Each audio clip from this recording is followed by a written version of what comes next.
Bien, y el ministro de Educación, Marco Antonio Ávila, dijo que fue una decisión equivocada mantener cerrados los colegios por tanto tiempo. El secretario de Estado señaló que esto provocó una falta de socialización, bueno, y todo lo que conlleva además no estar presencialmente en clase. Vamos a conversar sobre esto con el ex ministro de Educación a esta hora, Raúl Figueroa. ¿Cómo está, Raúl? Muy buenos días. Gracias por hablar con nosotros.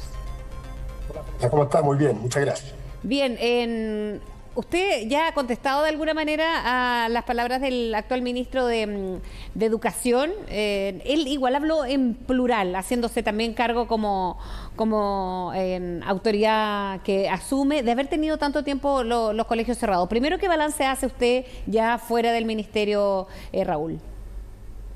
Bueno, acá hay varias cosas, Fresa, y es bueno a lo mejor una pequeña síntesis, ¿cierto? Chile fue, no obstante toda la resistencia que tuvimos desde el punto de vista político, uno de los primeros países en Latinoamérica en efectivamente lograr abrir sus establecimientos educacionales. Fuimos, junto con Uruguay, uno de los pocos países de Latinoamérica en terminar el 2021 con todo su sistema abierto y de una manera flexible, gradual, con mucha seguridad, un trabajo que se fue llevando a cabo a lo largo del 2021 e incluso el 2020 con un foco particular en la enseñanza media en ese tiempo. Y por tanto, el balance que hacemos es que los esfuerzos que se hicieron, primero para darle continuidad al sistema educativo a través de la educación online, y luego, más allá de todas las resistencias políticas a las que tuvimos que enfrentar para abrir los establecimientos, fueron fructíferos y fue una política fundamental que llevamos adelante, que incluso fue reconocida a nivel internacional por UNICEF, por UNESCO, por el Banco Mundial, que tiene un trabajo muy interesante donde destaca la velocidad de la reacción de Chile en esta materia. Ahora, dicho eso... Sí, lo escucho. Termine su diagnóstico. Sí, dicho eso, obviamente que las declaraciones del ministro Ávila marcan también un punto que es muy relevante, que tiene a mi juicio un aspecto político, que no podemos dejar de lado, y un aspecto pedagógico. El aspecto político es que, si bien obviamente el ministro Ávila él no era autoridad en ese tiempo, no era diputado, no formaba parte activa, ¿cierto?, del mundo de la oposición, su sector, que en ese tiempo era oposición y que hoy día es gobierno, de la mano del propio presidente Boric cuando era diputado, de ministros hoy día como el ministro Jackson, la ministra Vallejo, hicieron todo lo posible para que los colegios no abrieran. Presentaron proyectos de ley, 4 proyectos de ley que impedían la apertura de los colegios y jardines infantiles. Presentaron una acusación constitucional en contra de quien habla por literalmente insistir en la apertura de los colegios. Y por tanto, desde el punto de vista político, lo que queda en evidencia con las declaraciones del ministro Ávila, que yo valoro muchísimo porque creo que fue muy valiente al hacer esa declaración, es que lamentablemente un grupo importante del espectro político en Chile, marcado por quienes eran oposición en ese tiempo, utilizaron el cierre de los colegios con un objetivo político y conocían el daño que eso iba a causar, porque no había que esperar hoy día para darse cuenta de lo negativo que era mantener las escuelas cerradas. Toda la evidencia indicaba que había que abrirlo y por eso hicimos ese esfuerzo. Entonces, creo que políticamente esas declaraciones que yo valoro mucho del ministro Ávila son importantes porque de alguna manera marcan también, cierran a lo mejor dudas que había sobre ese punto. No había ninguna duda de que los colegios tenían que abrirse y hoy día quedan en evidencia porque además estamos viendo los efectos de haberlos mantenido. Exacto. Ahora, eso también quiero abordar con ustedes de los efectos que ha tenido, porque el ministro Ávila dice que también mucha de la violencia que estamos viendo en establecimientos, en fin, tiene que ver con el encierro. Pero escuchando su diagnóstico atentamente, Raúl, nosotros hablamos con el ex ministro Jaime Mañalich aquí en CNN hace algunos meses y le preguntamos o autocríticas y fue en la misma dirección de haber cerrado quizás los colegios o no haber hecho el intento de poder mantenerlo. Ahora uno entiende que el desconocimiento de todos en un virus al inicio fue sumamente relevante para tomar estas determinaciones. Lo que pasa es que hay que distinguir lo que fue el cierre. El cierre de los colegios se podría haber hecho de miles de maneras, varios planteamos haberlo hecho más gradual, pero el cierre de los colegios fue algo que se llevó adelante sobre la base de la información disponible en ese momento. Lo que fue complejo fue la reapertura, claro. Y es ahí donde políticamente la oposición tuvo un rol nefasto. La oposición de la época tuvo un rol nefasto a la hora de hacer el esfuerzo de reabrir, porque generaron un temor adicional en la ciudadanía. Comunicaron permanentemente que abrir los colegios. A mí me tildaron de asesino, Fresia, no sé si se acuerdan. Desde el colegio Entonces, de profesores hubo, que todavía la hay, ¿no? Una insistente manera de decir que las condiciones no estaban dadas. Escuchábamos también al ministro al presidente del colegio de profesores. Ahora usted también cree y comparte con el ministro. Y el mundo político hizo eco de esa resistencia, que eso no hay que olvidarlo porque hoy día cobra particular relevancia. Raúl, ¿usted también comparte en esa misma reflexión del ministro actual de que hechos de violencia están respondiendo a estos 2 años de encierro en algunas comunidades escolares?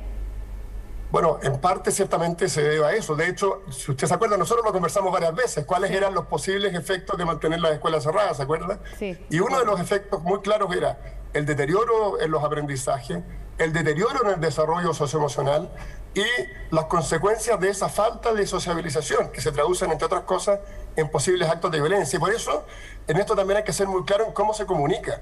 El ministro Ávila, hace un par de semanas más atrás, dijo que la violencia se debía al retorno a clases. La violencia no se debe al retorno a clases, la violencia, entre otras cosas, se debe a que los niños estuvieron fuera de las clases mucho tiempo. Y lo que había que hacer era volver a clases para, en conjunto, con un trabajo serio, bajar esa tensión. Y por eso hoy día, y aquí me paso al otro punto, más allá de lo que decía del aspecto político, que creo que no podemos dejar de lado, desde el punto de vista pedagógico, ya hecho este reconocimiento, ¿cierto? Tardío, pero útil, lo que tenemos que hacer es poner los esfuerzos entre todos para sacar adelante una tarea de recuperación que es fundamental. Nosotros dejamos en el ministerio anterior un documento, un trabajo serio, participativo, se llama Juntos Chile se recupera y aprende, con una serie de medidas para enfrentar precisamente esta recuperación en lo socioemocional, en la sociabilización, en los aprendizajes.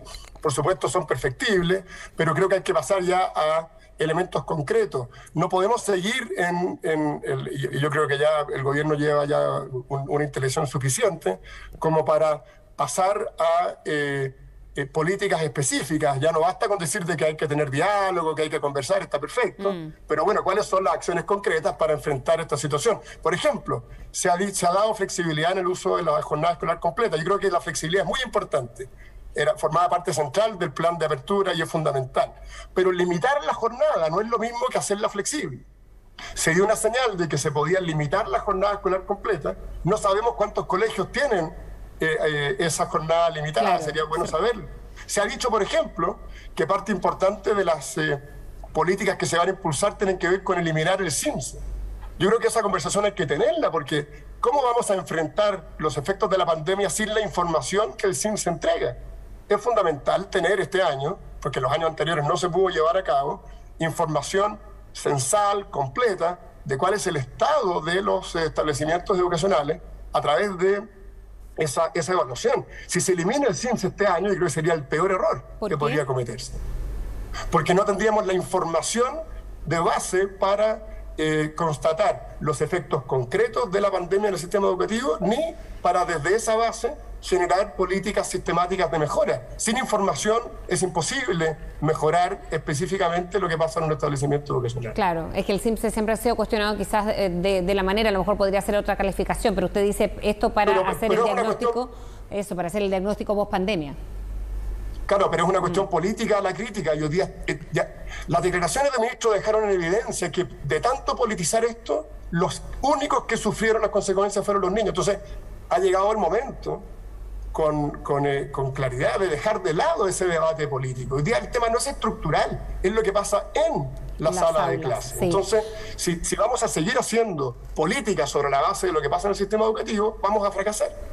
Raúl, lo quiero llevar a otro tema, que un anuncio que entregó ayer el ministro Ávila en la Comisión de Educación de la Cámara, y él decía, o anunciaba más bien, de confirmar el término del CAE y la condonación de la deuda de Comisión de Educación, en la Comisión de Educación. Digo, esto es una deuda pendiente para más de 1 millón de jóvenes hasta ahora.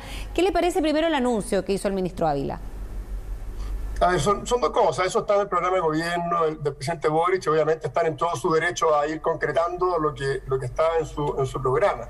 yo creo que hay que separar dos cosas.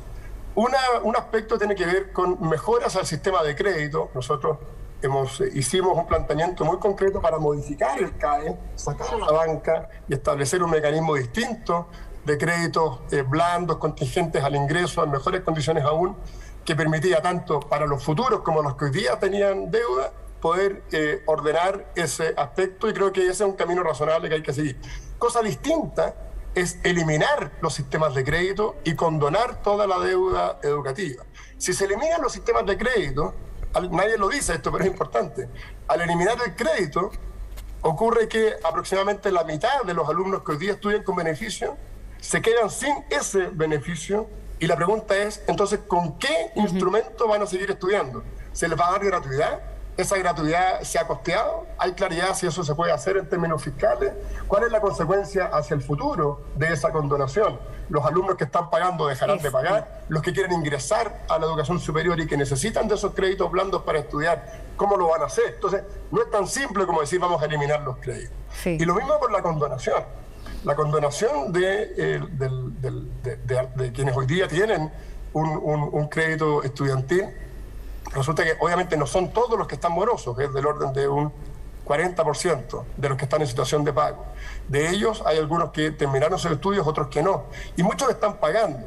Si se condona, ¿cuál es la señal que se está dando? Los que ya pagaron, ¿se les va a devolver ese dinero? Yo creo que no, sería ridículo, ¿cierto? Los que no han pagado, o los que podrían pagar, van a dejar de pagar esperando que se les condone.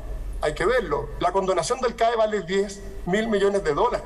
Sí. Entonces, estamos en un momento importante en términos financieros del país, y resulta que la pregunta es cuando uno, y esto es súper simple, cuando se condona una deuda, significa que otras personas asumen el pago de esa deuda, no es que nadie la pague, ¿cierto? Claro. Entonces estamos diciendo, los que en vez de darle una solución específica a quienes deben pagarla y facilitar ese pago, estamos diciendo de que otras personas que ni siquiera se beneficiaron de esos estudios van a tener que contribuir a través de sus impuestos u otras lógicas al pago de esa deuda. Entonces es una discusión bastante más compleja. No, vamos a ir viendo también cómo se va aterrizando después de este anuncio, por cierto. Muchas gracias, Raúl Figueroa, por hablar con CNN AM. Que tenga buena jornada. Muchas gracias, hasta luego. Nos vemos.